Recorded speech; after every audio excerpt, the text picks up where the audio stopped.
साल 1940 दुनिया में जंग चल रही है और इस जंग को जीतने के लिए जर्मनी ने एक ऐसा प्लान सोचा है जिसके बारे में कभी किसी ने सोचा भी नहीं होगा। कोई हथियार नहीं, कोई फौज नहीं, सिर्फ कागज के नोट। जर्मनी ने एक कैंप में कैदियों को हुक्म दिया कि वो ब्रिटिश पाउंड के बिल्कुल असली जैसे नकली नोट तैयार करें और उसे फिर पूरे ब्रिटेन में फैला दिया जाए ताकि वहां की इकोनॉमी और बैंकिंग सिस्टम बिल्कुल हिल जाए, टूट जाए। प्लान इतना भी आसान नहीं था जितना सुनने में लग रहा था। जबकि दूसरी तरफ सीन कट होकर हमें एक हथियार बनाने वाली फैक्ट्री का सीन दिखाया गया। यहाँ आज एक लड़की की बर्थडे थी और जब ये लोग बर्थडे सेलिब्रेट करने में बिजी होते हैं तो अचानक ही वहां पर जर्मनी की तरफ से एक बॉम्ब गिरा दिया जाता है और एक ही मिनट में उनकी सारी खुशियां खत्म हो जाती हैं। जिसके बाद हमें इस मूवी के मेन कैरेक्टर टॉमी को दिखाया। एक वक्त था कि इस आदमी का नाम सुनकर लोग कांपा करते थे, पर आज वो शहर से दूर एक सुनसान जगह में खामोशी से जिंदगी गुजार रहा था। उसका एक साथी आकर अब उसे खबर देता है कि रात में शहर पर हमला हुआ था और इस हमले में सर्वाइव करने वाले लोग अब इन्हीं के इलाके के करीब आकर पनाह ले चुके। मसला ये नहीं था कि लोग उनके इलाके के करीब आए थे।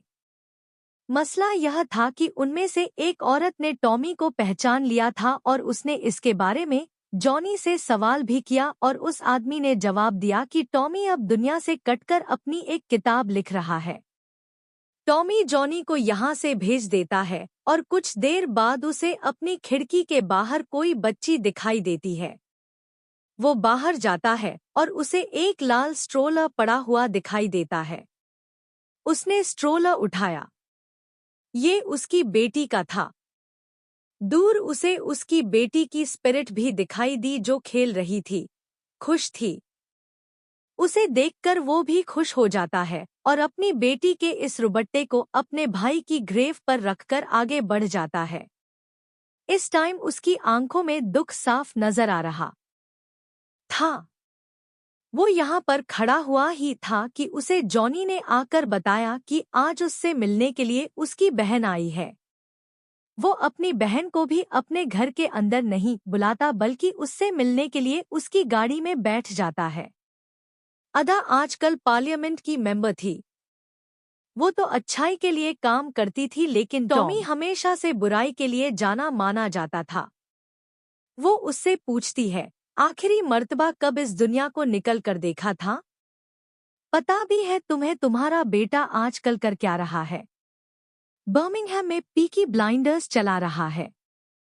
तुम्हारा बनाया हुआ एक गैंगस्टर ग्रुप और इस तरह चला रहा है जैसे वक्त रुक गया हो। तुमसे भी ज्यादा जुनून से, ज्यादा खतरनाक तरीके से, और इस तरह उसकी जान को खतरा है। अगर तुम्हें उसकी जान बचानी है तो तुम्हें वापस आना होगा। अपने बेटे से बात करनी होगी वरना उसे फांसी चढ़ा दिया जाएगा या फिर लोग खुद उसे खत्म कर देंगे।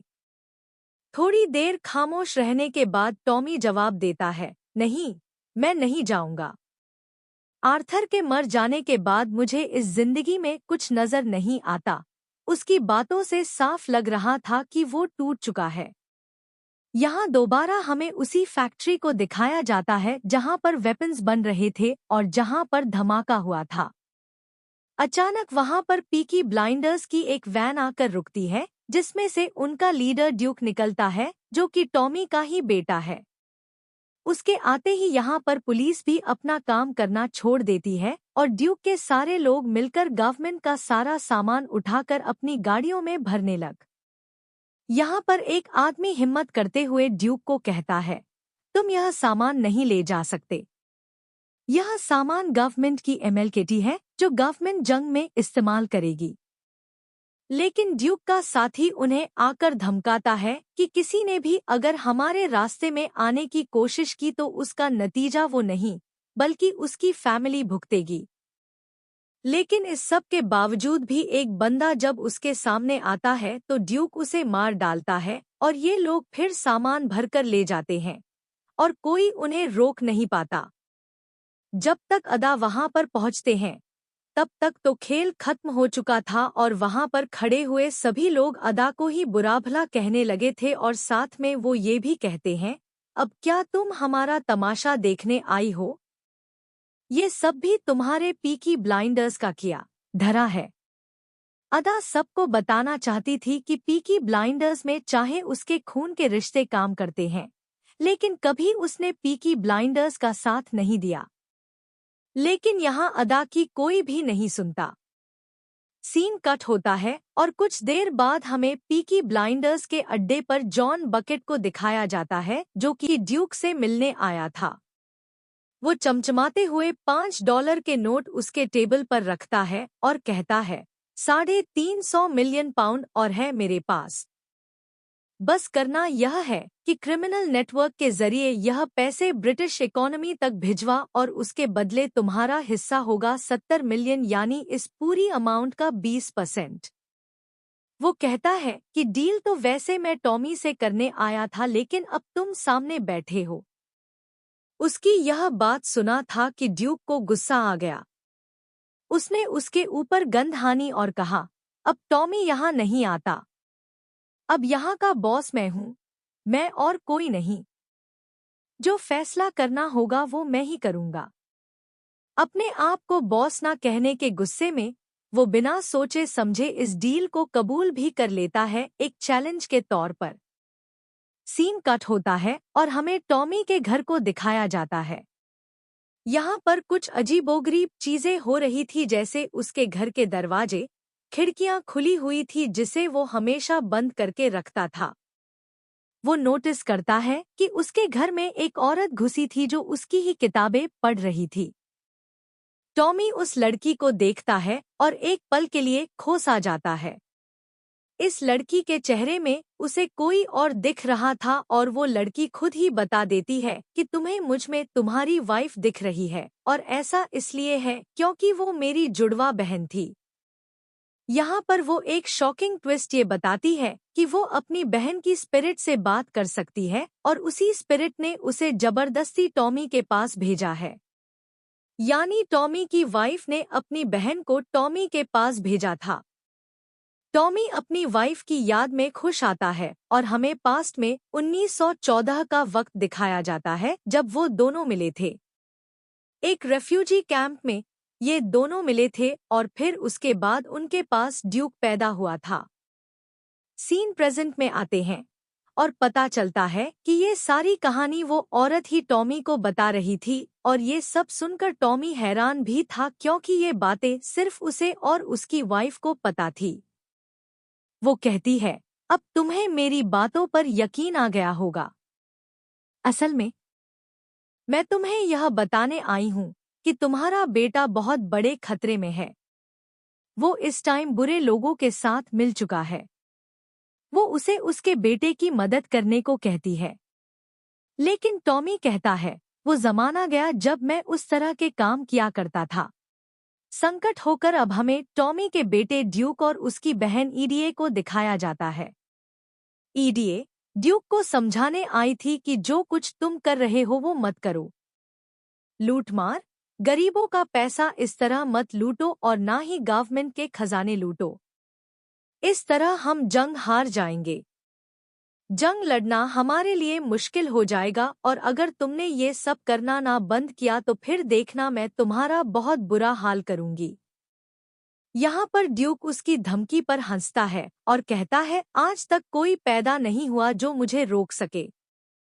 कौन रोकेगा मुझे? आप, आपकी गवर्नमेंट, आपकी पुलिस जो मेरे एक इशारे पर नाचती है। मुझे रोकने वाला सिर्फ एक ही इंसान है और वो है मेरा बाप टॉमी, जो कि अब आधा दिमाग से पागल हो चुका है। उसे इस इंडस्ट्री में अब कोई इंटरेस्ट नहीं। वो भी मुझे रोकने नहीं आएगा। और हाँ, आपको एक और बात बताता चलूं। अब मैं कुछ ऐसा बड़ा करने वाला हूँ जिसके बारे में कभी मेरे डैड या मेरे अंकल ने सोचा भी नहीं था। ईडीए अब इसे छोड़कर उसी के ग्रुप के एक मेंबर चार्ली के पास जाते हैं और उससे कहते हैं कि मैं अपने ही भतीजे के खिलाफ खड़े होने का फैसला किया। मैं बहुत सारे सबूत लेकर आर्मी कोर्ट में जाऊंगी और यह साबित करूंगी कि मेरे भतीजे ने लूटमार की है और गवर्नमेंट का सामान चुराया है। इसके लिए मुझे कुछ लोगों की जरूरत है जो कि मेरी बात की गवाही देंगे। मुझे प्लीज इन लोगों के एड्रेस बता दो।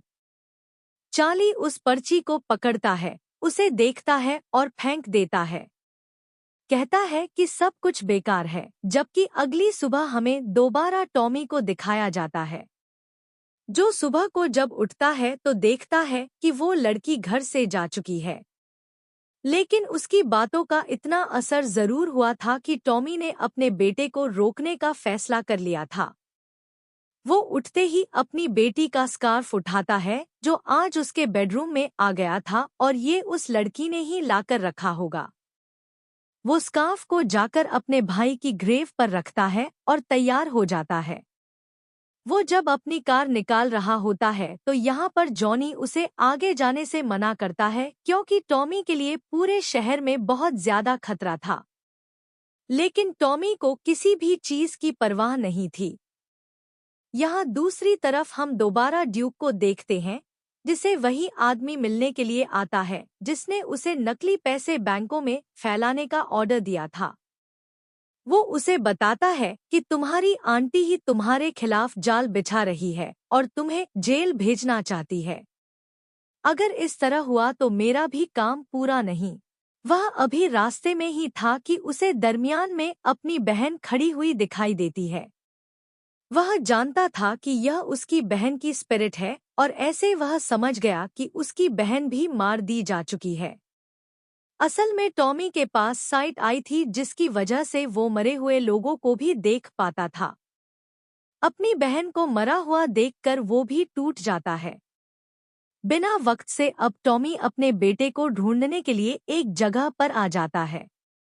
यह वही जगह थी जहां पर उसके बेटे और उसके लोग काम किया करते थे। पर यहाँ पर जब उसे उसका बेटा नहीं मिलता तो वो एक बार में जाता है। वहां जाकर वो सब लोगों से ड्यूक के बारे में पूछता है, पर कोई उसकी बात पर ज्यादा ध्यान नहीं देता तो वो यहाँ का म्यूजिक बंद कर देता है और अब सबसे पूछता है, बताओ ड्यूक कहाँ है। उसे देखकर काफी सारे लोग तो काम पर लग जाते हैं क्योंकि वो पहले से ही टॉमी के बारे में जानते थे। पर एक लड़का, वो नहीं जानता था टॉमी को। वो अपनी जवानी दिखाते हुए टॉमी के सामने आ जाता है और कहता है, म्यूजिक दोबारा प्ले करो। और ये जो अभी तुमने म्यूजिक बंद किया है ना, इसकी वजह से अब तुम्हें सजा के तौर पर मेरे साथ डांस करना पड़ेगा। उसकी यह बात का सुनना था कि सारे लोग जो टॉमी को जानते थे वो और भी अपनी जान बचाने के लिए छुपने लग जाते हैं और वो लड़का उल्टा टॉमी के ऊपर ही गन तान देता है। टॉमी अब अपनी पॉकेट में से एक ग्रेनेड निकालता है और उसकी पिन निकालते हुए उस लड़के की पॉकेट में डाल देता है। यह देखकर तो लड़के के भी तोते उड़ जाते हैं और वो पैनिक होकर होटल से बाहर भाग जाता है। अपने अंदर से वो बॉम्ब निकाल नहीं पाता और 3 से 4 सेकंड बाद वो बॉम्ब ब्लास्ट हो जाता है और वो आदमी मारा जाता है। खैर, यहाँ से अब उसे ड्यूक का पता चल जाता है और वो ड्यूक तक पहुँचता है। ड्यूक के पास जाते ही उसने उसे मारना शुरू कर दिया था क्योंकि ड्यूक ने सारी हदें पार कर दी थी। टॉमी को लग रहा था कि अदा को ड्यूक ने मारा, पर यहाँ ड्यूक उसे कहता है, मैंने उन्हें नहीं मारा, मैं तो उन्हें बचाना चाह रहा था। हाँ, लेकिन बाकी जो काम किए हैं वो मैंने किए हैं। टॉमी उन सारी चीजों के लिए उसे दोबारा मारता है और कहता है कि तुम्हें वो सब नहीं करना चाहिए था। तो उसका बेटा कहता है, फिर मुझे करना क्या चाहिए था?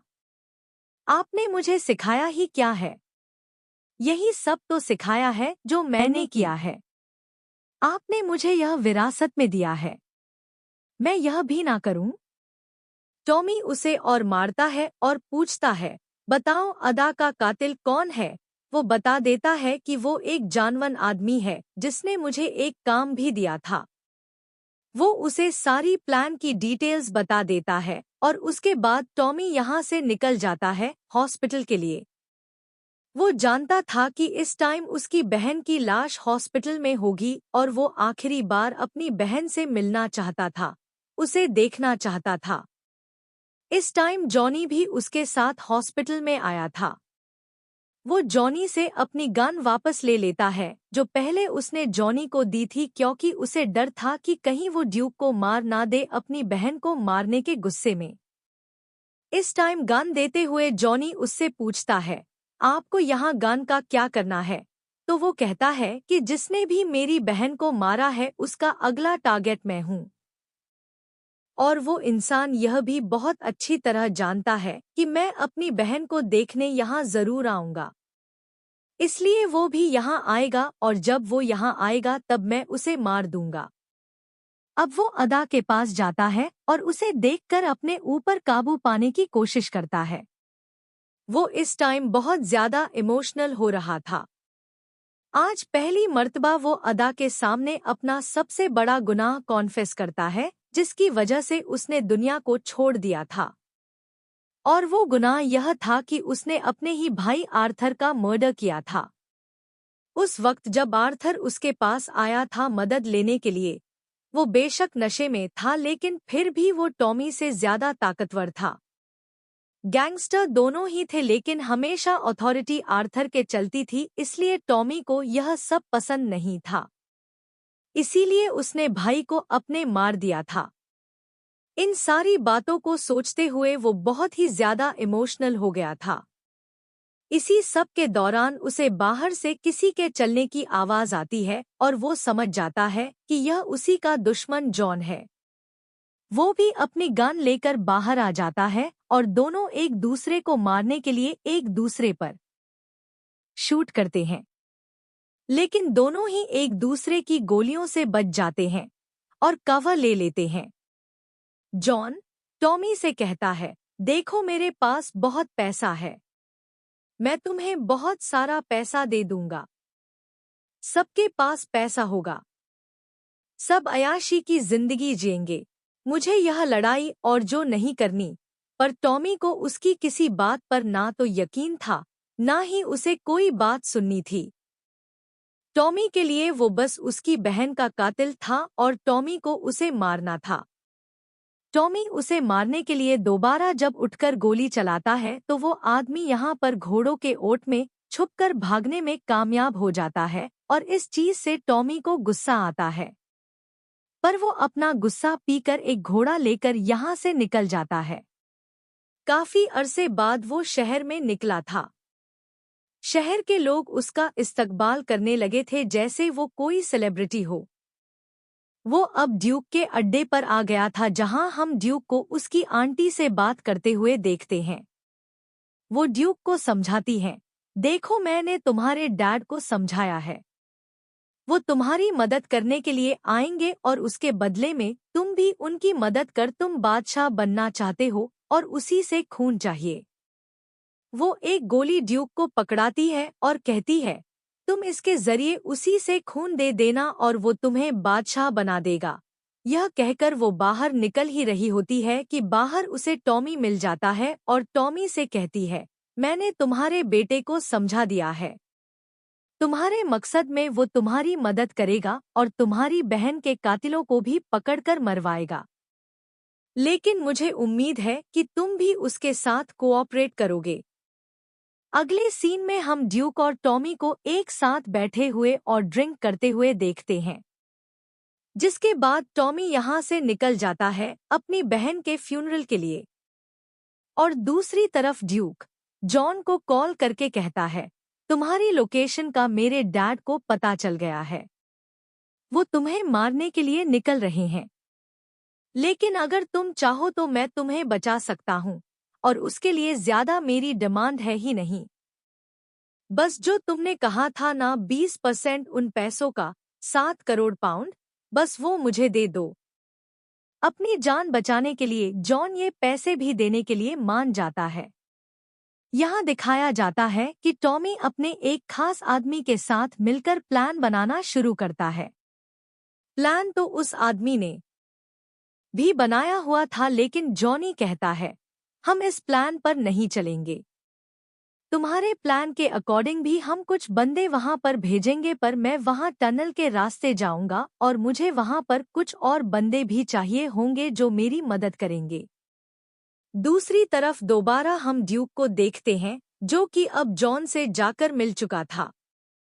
वो जॉन को बताता है कि मेरे डैड के लोग 3 छोटी छोटी बोट्स पर बैठकर तुम्हें मारने के लिए आएंगे।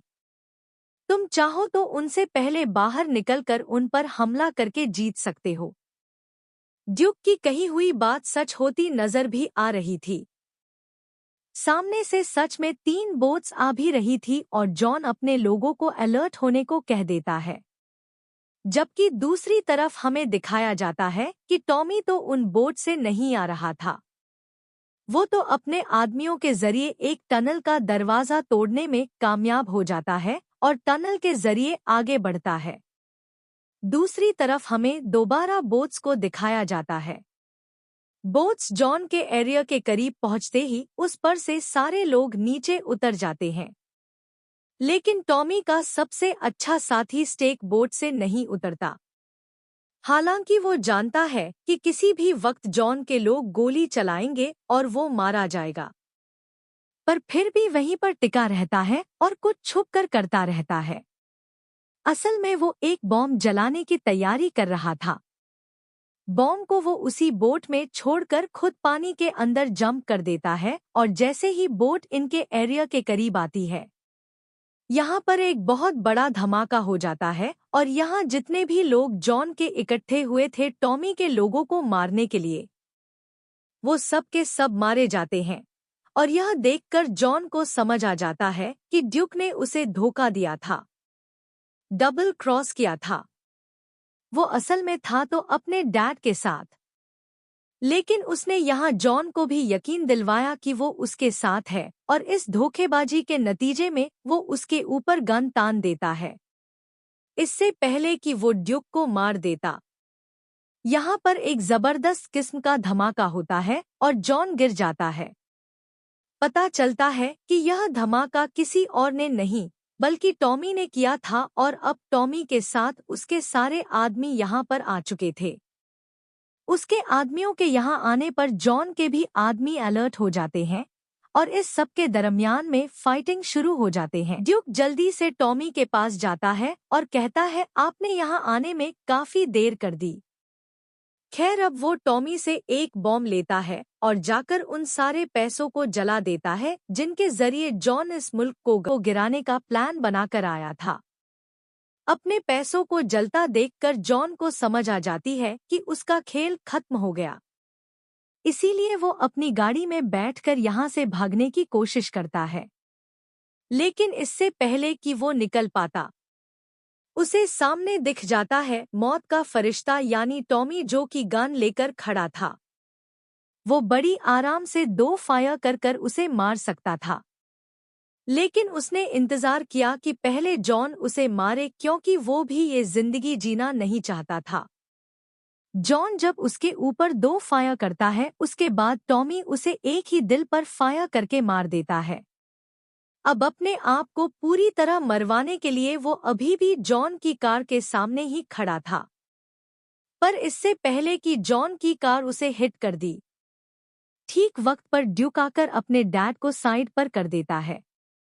यहाँ पर अभी भी उम्मीद थी कि टॉमी की जान बच जाती, पर टॉमी खुद ड्यूक से कहता है कि तुम्हारे पास जो गोली है उससे मुझे मार, मुझे सुकून दे दो। ड्यूक अपने डैड को नहीं मारना चाहता था, पर वो जानता था कि उसके डैड को सुकून ऐसे ही मिलेगा। इसीलिए वो गोली जो उसकी आंटी ने उसे दी थी वो अपनी गन के अंदर डालता है और उससे अपने डैड को शूट करके खत्म कर देता है। टॉमी को अपने आखिरी पलों वो सब याद आता है जो कुछ उसकी जिंदगी में अच्छा हुआ था। उसकी वाइफ, उसकी बेटी, उसकी बहन, और ऐसे ही वो जिंदगी के सारे अच्छे पल को एंजॉय करते हुए मर जाता है। और ऐसे ही टॉमी के फ्यूनरल के साथ यह कहानी यहाँ खत्म हो जाती है।